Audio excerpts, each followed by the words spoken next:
할렐루야. 반갑습니다. 다들 평안하시죠? 오늘도 우리 주님의 은총이 우리 모두에 함께하기를 주의 이름으로 축원합니다. 오늘은 말을 잘못해서 죽은 군대 장관에 대한 내용을 살펴보면서 은혜를 나누고자 합니다. 어느 책을 보면서 참 감동 있게 읽은 내용이 있습니다.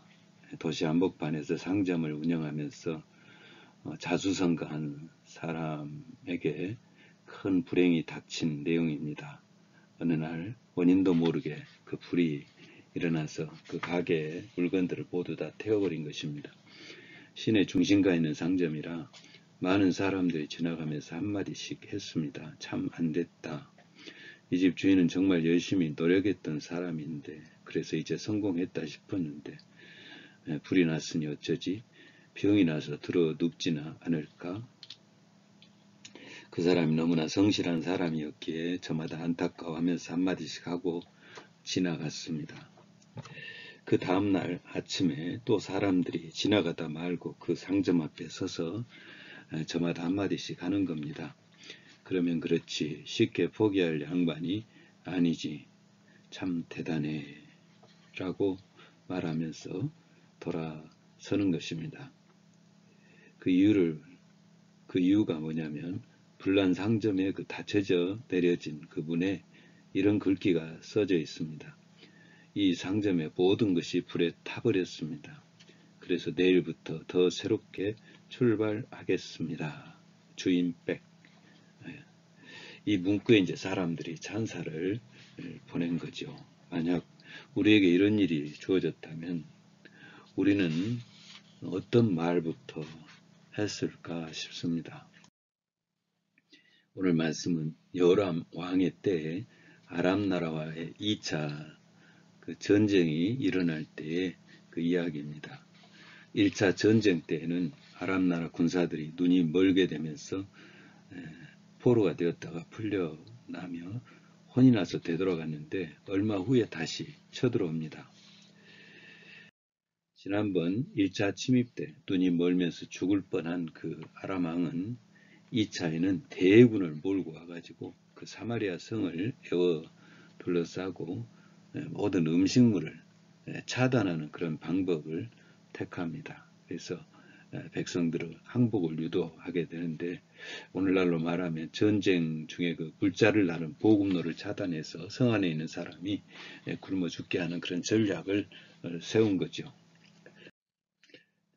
그 지도로 보면 이렇습니다. 아람이 이렇게 노란 화살표가 전부 이스라엘을 둘러 진을 치고 그 성을 둘러 진을 치면서 보급로를 차단한 그런 광경이죠.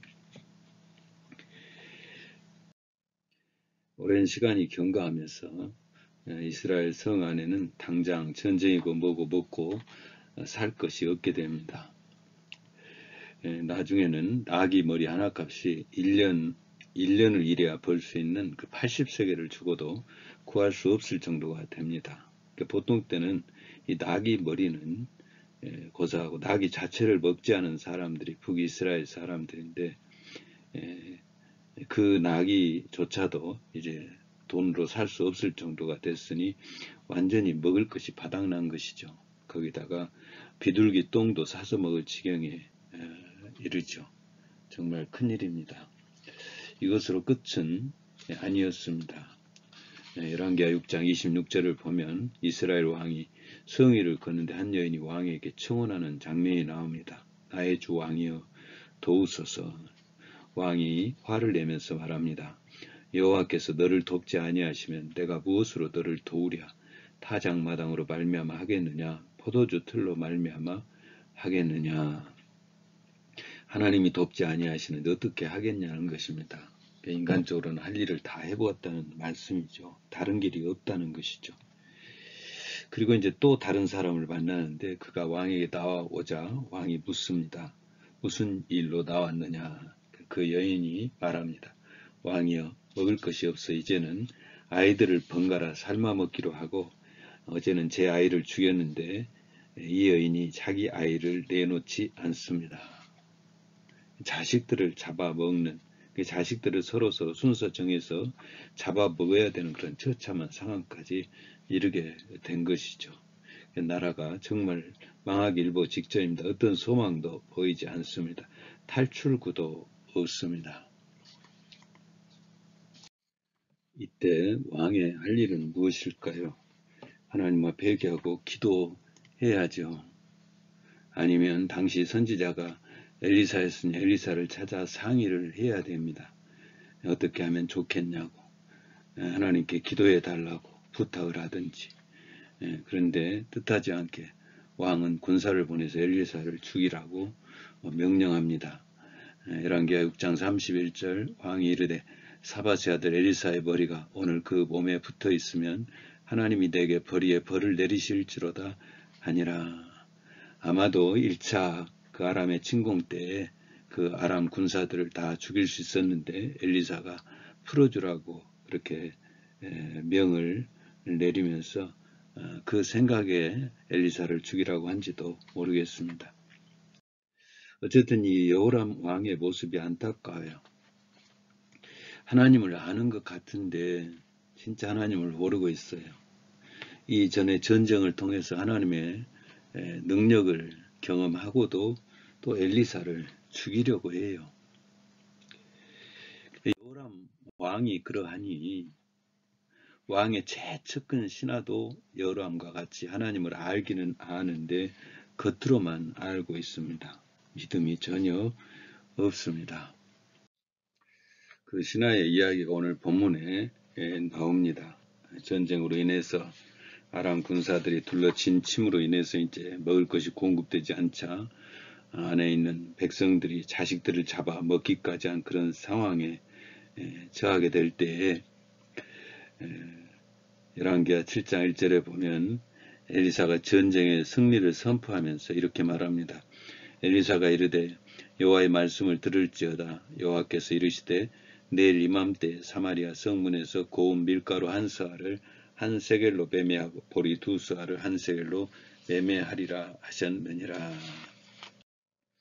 이 엘리사의 말은 물가의 정상적인 안정을 선포하는 내용입니다. 곧 전쟁에서 승리하고 경제적으로 안정을 되찾을 것을 선언하고 있는 내용이죠. 이런 일이 내일 이제 너희들에게 있게 될 것이다. 물가가 안정될 것이고 그리고 먹을 것이 정상적으로 공급될 것이다. 즉시 그런 일이 있게 해주면 좋은데 또 하나님께서 엘리사를 통해서 내일 이런 일이 있게 될 것이다 라고 말합니다. 그러니까 오늘이 아니라 내일이라는 것은 하나님께서 이 그 물가가 안정적인 일을 하나님께서 하신 일이라는 것을 그들에게 가르쳐 주기 위한 것이죠. 그러니까 성경을 보면 하나님께서 무슨 일을 하신 것을 볼 때 먼저 약속을 주시고 난 뒤에 일정 기간 또 지난 후에 응답하시고 하신 것을 볼 수 있거든요. 그러니까 항상 먼저 약속을 주셔요. 그리고 때가 되면 또 이루게 하셔요. 하나님께서 하나님의 말씀대로 이끌어 가시는 그런 내용을 보여주고 계신 것이죠. 그러니까 이런 약속의 성취를 바라볼 때는 참 그 반응이 중요합니다. 기다리고 또 인내하고 기도하는 그런 자세, 이런 모습이 정말 아름다운 자세이죠. 말씀을 대하는 자세이죠. 그런데 엘리사가 이렇게 말할 때 한 장관이 엘리사의 말에 이런 반응을 합니다. 2절에 말합니다. 그때 한 장관 곧 왕이 그 손에 의지하는 자가 하나님의 사람에게 대답하여 가로되 여호와께서 하늘에 창을 내신들 어찌 이런 일이 있으리요. 우리말로 하면 무슨 소리 하냐. 지금 밖에는 아람 군대가 포위하고 있고 먹을 양식은 떨어졌는데 어떻게 그 일이 일어나겠냐. 하나님이 하늘에 창을 낸다 할지라도 일어나겠느냐. 화가 난 엘리사가 그 장관에게 말합니다. 네가 네 눈으로 보리라. 그러나 그것을 먹지는 못하리라. 결국 이 전쟁은 하나님의 약속대로 이스라엘 백성들이 대승을 하게 됩니다. 열왕기하 7장 6절에 보면 이렇게 말씀합니다. 이는 주께서 아람 군대로 병거 소리와 말소리와 큰 군대의 소리를 듣게 하셨으므로 아람 사람이 서로 말하기를 이스라엘 왕이 우리를 치려하여 햇사람의 왕들과 애국 왕들에게 값을 주고 그들을 우리에게 오게 하였다 하고 해질 무렵에 일어나서 도망하되. 하나님이 어떻게 소리를 내셨는지는 알 수는 없지만 사마리아 성을 에워싸고 있는 아람 군사들에게 큰 군대 소리가 들려지면서 이들이 두려움에 쌓여 정신없이 도망가게 하신 것입니다. 하나님이 못하실 일이 없으시죠. 하루 사이에 이스라엘 백성들은 아람 군사들이 쌓아놓았던 군량미가 다 이스라엘의 것이 됩니다.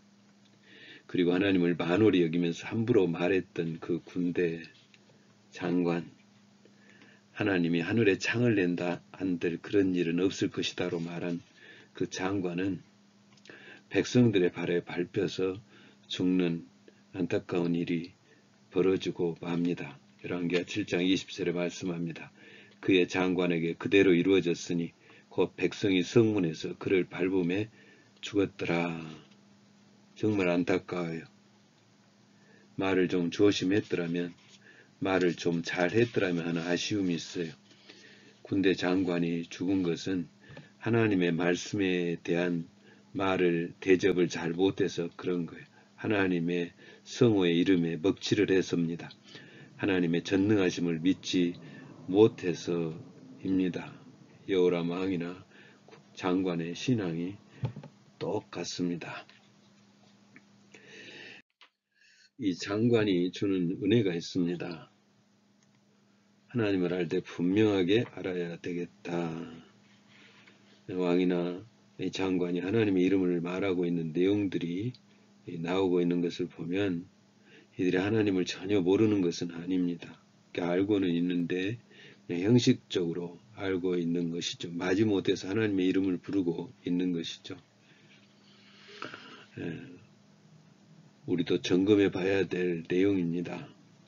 우리가 아는 하나님, 우리가 믿는 하나님, 전능하신 하나님으로 믿고 있는지, 전지하신 하나님, 무소부재하신 하나님으로 믿고 따라가고 있는지 우리가 점검할 내용이죠. 히브리서 11장 6절에 말씀합니다. 하나님께 나아가는 자는 반드시 그가 계신 것과 자기를 찾는 자들에게 상 주시는 이심을 믿어야 할지니라. 여러분 다 믿으시죠? 모든 것을 다 하실 수 있는 전능하신 하나님, 어디에나 계시는 무소부재하신 하나님, 우리의 기도를 들어주시는 하나님, 우리에게 좋은 것 주시기를 기뻐하시는 하나님. 할렐루야. 하나님이 하신 말씀은 반드시 이루시죠. 이사야 55장 11절에 말씀합니다. 내 입에서 나가는 말도 헛되이 내게로 돌아오지 아니하고 나의 뜻을 이루며 내가 명하여 보낸 일에 형통하리라. 아멘. 하나님이 하시면 반드시 이루어진다는 사실을 믿고 행하는 우리가 되어야 될 줄로 믿습니다. 두 번째 주신 은혜가 있습니다.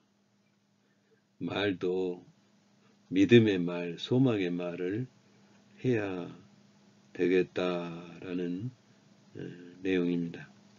엘리사가 하나님이 주신 말씀이라면서 회복에 대해서 선포를 했으면 될 줄로 믿습니다. 그러면 끝납니다. 여러 말 할 필요가 없습니다. 차라리 의심이 되면 말을 안 한 것이 더 낫습니다. 뭐하게 믿음 없는 말을 합니까? 여호와께서 하늘에 창을 대신들 어찌 이런 일이 있으려? 구체적으로 또 이야기까지 하고 있어요. 그러니까 이런 말 할 필요가 없죠. 그러니까 엘리사가 하나님이 주신 말씀을 이렇게 만홀히 여기는 그 장관을 향해서 말하지 않습니까? 엘리사가 이르되 네가 네 눈으로 보리라 그러나 그것을 먹지는 못하리라 하니라.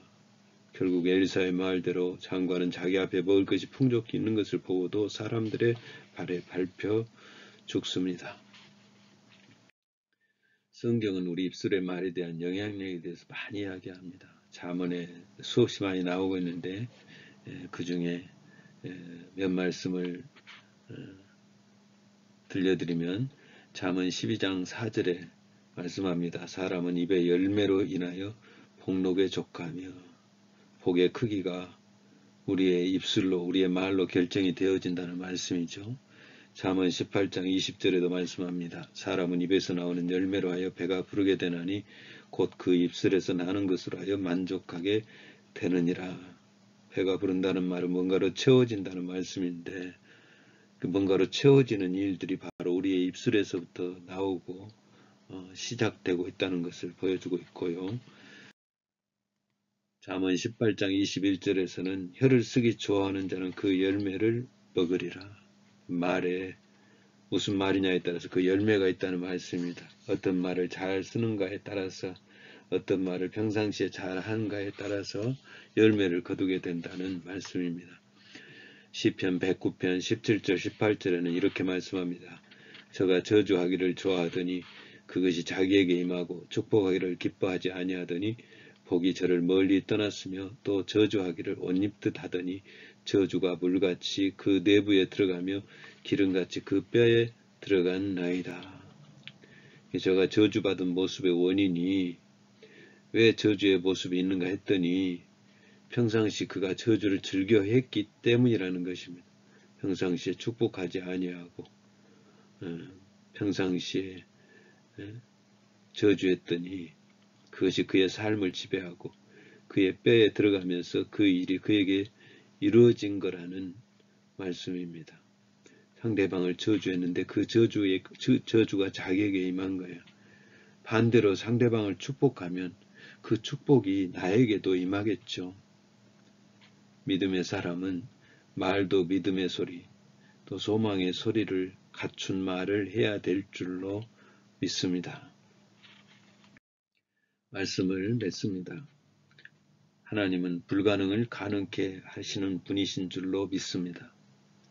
하나님 우리 말을 들으시고 역사하시는 분인 줄로 믿습니다. 절망이 있습니까? 가능케 하시는 하나님 앞에 제단을 쌓으십시오. 기도하십시오. 입을 열어서 말을 하되 소망의 말, 믿음의 말, 축복의 말, 위로의 말, 격려의 말을 하십시오. 이 모습이 우리의 입술 위에 우리의 신앙 위에 있게 되기를 주의 이름으로 축원합니다.